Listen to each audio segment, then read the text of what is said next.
Sayyidina Ali, Abu Bakar, generasi pertama yang bergabung ke Muhammad di Madinah itu semua memahami Islam, agama itu sebagai cinta.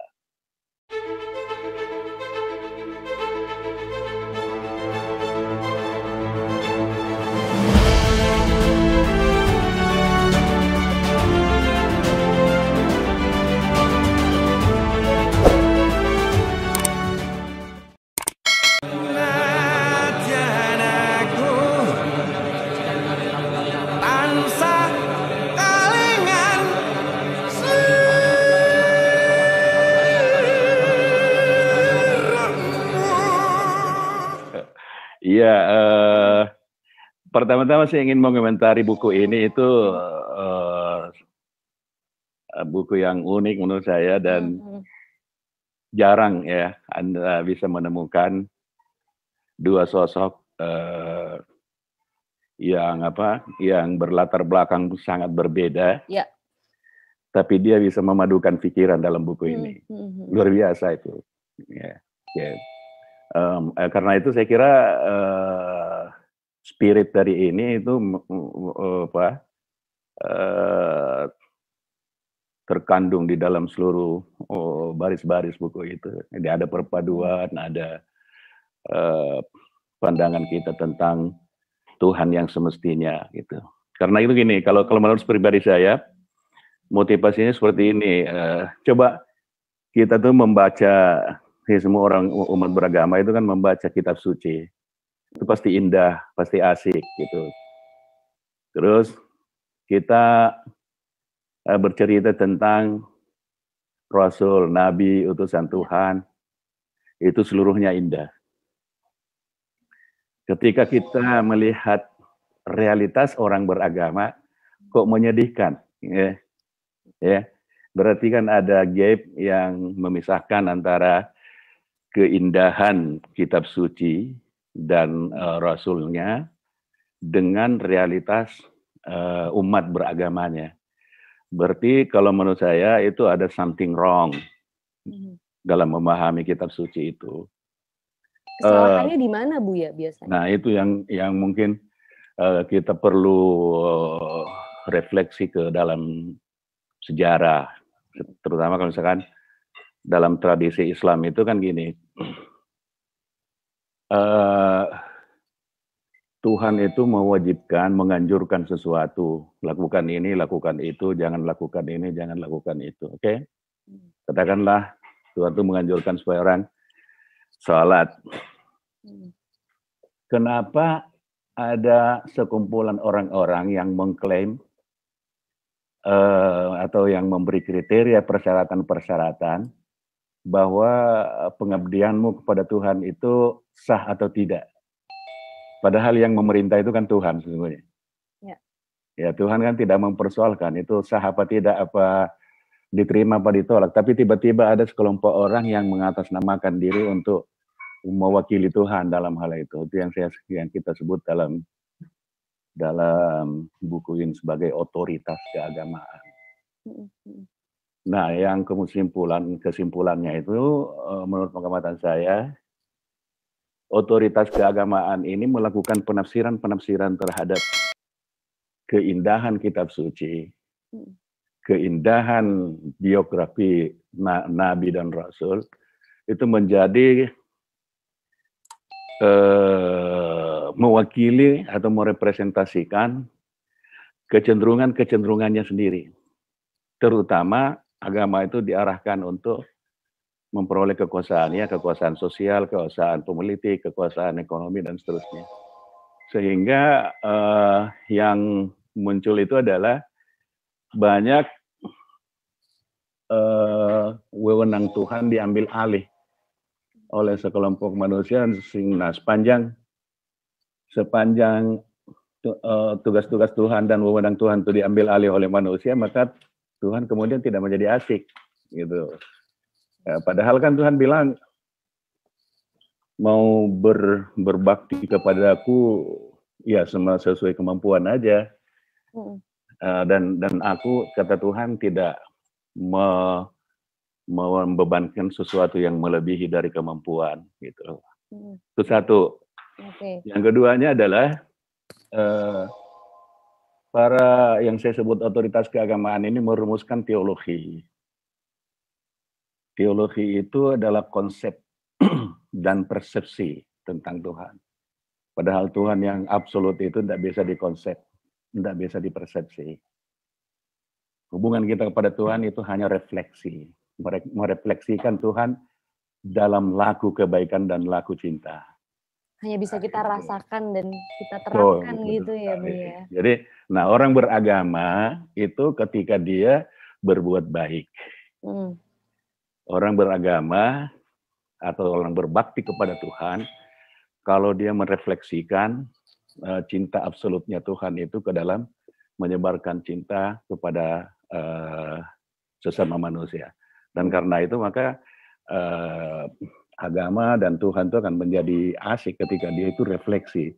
Bukan Tuhan bukan dimasukkan ke dalam tema perdebatan. Tuhan itu artinya maksud saya kalau kita mau bicara tentang harmoni keagamaan dan toleransi kehidupan nasional, kita harus membebaskan Tuhan itu dari personality. Karena aslinya memang Tuhan itu adalah sang mutlak. Tuhan itu impersonal, tidak bisa dijadikan sosok. Tuhan itu inklusif. Nah, agama-agama atau golongan-golongan keberagamaan yang ada di kita itu kan menarik Tuhan ke dalam eksklusivisme, sehingga umat Islam terkesan ada Tuhannya sendiri, Kristen ada Tuhannya sendiri, Yahudi ada Tuhannya sendiri, Hindu ada Tuhannya sendiri. Padahal semua kita tuh percaya bahwa Tuhan itu Maha Esa gitu. Ya. Sudah percaya Maha Esa tapi kok dibagi-bagi gitu. Ya kan? Jadi menurut saya kalau mau bicara toleransi harus mulai dari kitab, dari buku Tuhan Maha Asik gitu. Sejak perang Badar itu terpolarisasi dua orientasi beragama dalam Islam ini sesungguhnya. Yang pertama adalah Islam cinta, yang kedua adalah Islam kekuasaan. Nah, Islam cinta itu diwakili oleh para sahabat pertama dulu. Kita kan teman-teman yang belajar sejarah Islam ini kan pertanyakan misalnya, kenapa hanya 4 Khulafaur Rasyidin? Kenapa Muawiyah yang menjadi khalifah kelima itu nggak disebut Khulafaur Rasyidin? Rasyidin itu artinya waras. Iya. Ya kan? Nah, karena dia itu merepresentasikan pemahaman agama yang dibawa Nabi Muhammad ini sebagai kekuasaan. Jadi ada orang yang masuk Islam itu setelah kemenangan spektakuler perang Badar. Sehingga motivasinya masuk ke Islam itu adalah keperkasaan kekuasaan itu. Berbeda dengan orang seperti tokoh seperti Sayyidina Ali, Abu Bakar, generasi pertama yang bergabung ke Muhammad di Madinah itu semua memahami Islam, agama itu sebagai cinta. Ya. Nah, yang berkembang itu setelah kekhalifahan Muawiyah ini ya Islam kekuasaan ini ya itu yang sampai disimpulkan oleh Mbak Tejo itu bahwa enggak menjadi agama lagi karena dia adalah memang dia partai kekuasaan, partai politik. Okay. Dalam kedok agama aja memang tapi itu ada muncul istilah-istilah kelompok ekstrim itu karena kita keliru memahami agama. Ya. Jadi kita sebut agama itu sebagai sistem aturan peribadatan dan keimanan yang mengatur hubungan manusia dengan Tuhan, yang mengatur hubungan manusia dengan manusia. Padahal secara esensial, agama itu terkait dengan Tuhan. Jadi seharusnya agama itu adalah situasi keilahian dalam diri manusia yang menuntun kepada kebaikan. Ya, nah kalau itu kita pahami sebagai agama, sedangkan aturan-aturan itu adalah masalah kebudayaan dalam agama atau sosiologi agama gitu loh. Sehingga sepanjang orang berangkat motivasi dari dalam diri sebagai situasi keilahian, karena tidak ada orang yang tidak memiliki hasrat baik dan kecenderungan kebaikan. kecenderungan kebaikan dalam diri manusia itu adalah kecenderungan ilahi. Titipan Tuhan di dalam diri manusia. Dan kalau itu tersentuh, maka tidak ada ekstrim. Munculnya ekstrim itu dari sistem yang diatur-atur oleh adanya otoritas keagamaan ini, yang memang bertujuan untuk membentuk konflik gitu. Kalau menurut saya ya kita sama-sama mempromosikan Islam cinta itu, karena itu yang sesungguhnya yang asli dari kalau dari Muhammad. Dulu Kementerian Agama punya gagasan menurut saya bagus, cuman kan hilang tuh. Ada semacam upaya untuk meluruskan kembali sejarah, menyusun ulang sejarah. Karena sejarah yang dipompakan ke kita ini adalah sejarah Islam politik, bukan sejarah Islam cinta. Gitu. Nah, maka harus Islam itu kalau dia ditarik ke dalam ranah spiritualitas, maka dia menjadi Islam cinta, dan kita akan lebih jauh daripada konsep-konsep seperti itu. Jadi kita akan melihat bahwa misalkan gini, menurut asumsinya, apapun yang didatangkan oleh Al-Quran dan Nabi Muhammad itu adalah kebaikan semata. Ya kan? Tapi kenapa ada orang yang, katakanlah hampir semua orang menolak perda syariah. Kenapa coba? Karena perda syariah itu tidak ada kaitannya dengan Tuhan.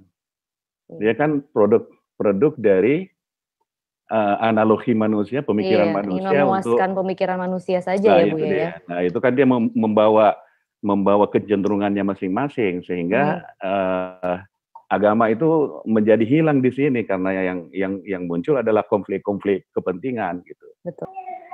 Bukankah kitab suci itu sebagai pedoman? Nah, kan persoalannya ada orang-orang yang mengklaim ya bahwa hanya kelompok mereka itu yang berhak menafsirkan gitu, yang berhak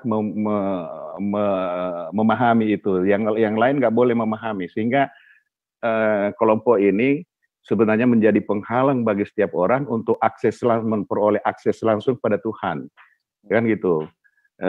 Itu tidak bisa, bukan menghapuskan, kan kitab sucinya ada. Yang masalah sekarang itu karena dia muncul berbagai kelompok, berbagai paguyuban dalam agama itu, karena ada sekelompok orang yang mengatasnamakan dirinya, mengklaim entah atas perintah siapa, yang menganggap bahwa dirinya itu yang berhak menafsirkan, yang berhak memahami. Kalian itu hanya mengikuti kelompok ini. Di situ terbentuk kecenderungan agama itu masuk ke dalam kekuasaan. Natyan aku tansah kalingan sliramu, natyan tansah kelingan setiamu. Natyan aku tan gandeng tanganmu, tan pisau tanganku, natyan mung gandeng neng impen, natyan mung kelingan, natyan kaling-kalingan. Natyan aku tansah kalingan sliramu, natyan tansah kelingan setiamu. Natyan aku